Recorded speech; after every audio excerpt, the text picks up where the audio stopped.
अस्सलाम वालेकुम नाज़रीन, आप सबका इस्तकबाल है एचएन न्यूज़ में। मैं आपका होस्ट मोहम्मद अज़हरुद्दीन। आइए बढ़ते हैं तफसीलात की जानिब। आप तमाम नाजरीन का इस्तकबाल है एचएन न्यूज़ में। नाजरीन आइए देखते हैं आज के चंद अहम खबरें कुछ ही मिनटों में। बहुजन समाज पार्टी एसपी के लीडर दानिश अली ने हफ्ते को लोकसभा स्पीकर ओम बिरला को एक खत लिखकर इल्जाम लगाया है कि भारतीय जनता पार्टी बीजेपी के रुकन पार्लियामेंट रमेश बधूरी के इनके और तृणमूल कांग्रेस की रुकन असम्बली महवा मोइत्रा पर लगे इल्जामात के मामले में अलग अलग मियारात इख्तियार किए गए हैं जो पार्लिमानी तरीक़ेकार की खिलाफ वर्जी है। भारतीय जनता पार्टी बीजेपी ने राजस्थान असेंबली इंतखाबात के लिए हफ्ते को अपने 83 उम्मीदवारों की दूसरी फहरिस्त जारी की, जिसमें साबिक वज़ीर आला वसुंधरा राजे को इनकी रिवायती झालाटान सीट से मैदान में उतारा गया है।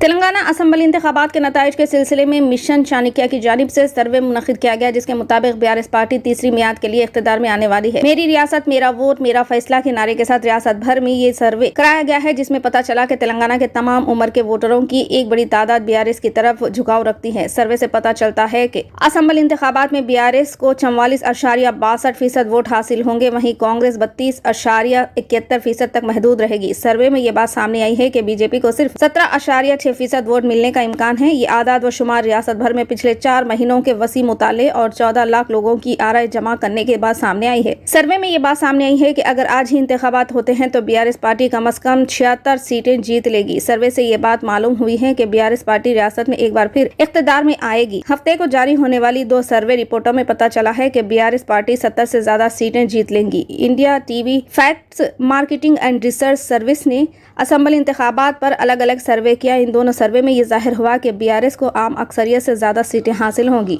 साथ ही इन्होंने कहा कि कांग्रेस पार्टी 30 सीटों पर रुक जाएगी। इन्होंने वाज़ेह किया कि बीजेपी सिंगल हिंदसों की सीटें उबूर नहीं करेगी। एक सरकर्दा कौमी टीवी चैनल इंडिया टीवी की तरफ से कराए गए सर्वे में लोगों ने बीआरएस को कामयाब बनाने का फैसला किया है। सर्वे में ये बात सामने आई है कि बीआरएस पार्टी 70 सीटें जीत लेंगी। बताया जाता है कि कांग्रेस को सिर्फ 34 सीटें मिलेंगी और इस सर्वे के मुताबिक बीजेपी सिंगल हिंदसों तक महदूद रहेगी। तेलंगाना में बीआरएस का किसी से मुकाबला ही नहीं। यहाँ एक तरफा नताइज में बीआरएस पार्टी तीसरी मर्तबा भी शानदार कामयाबी हासिल करेगी। पार्टी सरबराह के चंद्रशेखर राव की बहैसियत चीफ मिनिस्टर हैट्रिक यकीनी है। इन ख्यालात का इजहार के कविता रुकने कानून साज कौंसल बीआरएस के कविता ने किया। वो शोलापुर महाराष्ट्र में अखबारी नुमाइंदों से बात कर रही थी। ये कविता ने कहा कि तेलंगाना में बीजेपी का कोई वजूद नहीं है। तमाम हलकों से बीजेपी उम्मीदवारों की जमानतें जब्त हो जाएंगी। इन्होंने कहा कि तेलंगाना की तरक्की के लिए बीआरएस ने गिरां कदर खिदमत अंजाम दी है। पार्टी की कारकर्दगी ही हमारी कामयाबी की कलीद साबित होगी। कविता ने इस्तफसार किया कि कांग्रेस की तरफ से जो 6 जमानतों का तस्करा किया गया है, आखिर इसका जामिन कौन है? क्या कौमी सदर कांग्रेस मल्लिकार्जुन खड़गे और राहुल गांधी इस बात की गारंटी दे सकते हैं? कविता ने कहा कि केसीआर की क़यादत में गुज़िश्ता 10 वर्षों के दौरान किसानों, ख़वातीन, नौजवानों, SC, ST, BC तबक़ात की तरक्की व फलाह बहबूद के लिए मुतादिद स्कीमात पर अमल किया गया है। इन्होंने कहा कि बीआरएस हुकूमत की कारकर्दगी से अवाम काफ़ी खुश और मुतमईन है। तेलंगाना के अवाम चीफ मिनिस्टर केसीआर को फिर एक मरतबा अपना आशीर्वाद देने के लिए तैयार है। कविता ने कहा कि गुज़िश्ता इंतखाबात में बीजेपी ने 100 से ज़ायद नशिस्तों पर अपनी जमानत खो दी थी और इस मरतबा तमाम हल्के जात पर बीजेपी उम्मीदवारों की जमानतें जब्त हो जाएंगी। हिंदुस्तानी खलाई तहकीकी तंजीम इसरो ने हफ्ते को गगनयान के पहले test vehicle Abbott mission 1 TVD-1 को आंध्र प्रदेश के श्रीहरिकोटा के शार रेंज से कामयाब लॉन्च किया है।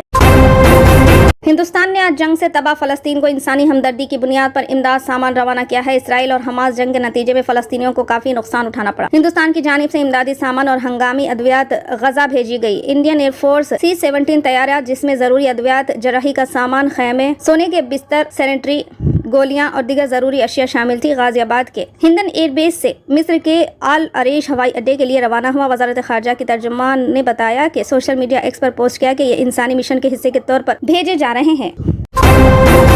फिलहाल के लिए इस खबरनामे में बस इतना ही। देखने के लिए आपका बहुत बहुत शुक्रिया। अगर आप नए हैं इस चैनल पर तो सब्सक्राइब जरूर कर लें और बेल आइकन को भी दबा लें ताकि हमारी मजीद और भी अपडेट्स आप तक पहले मिले।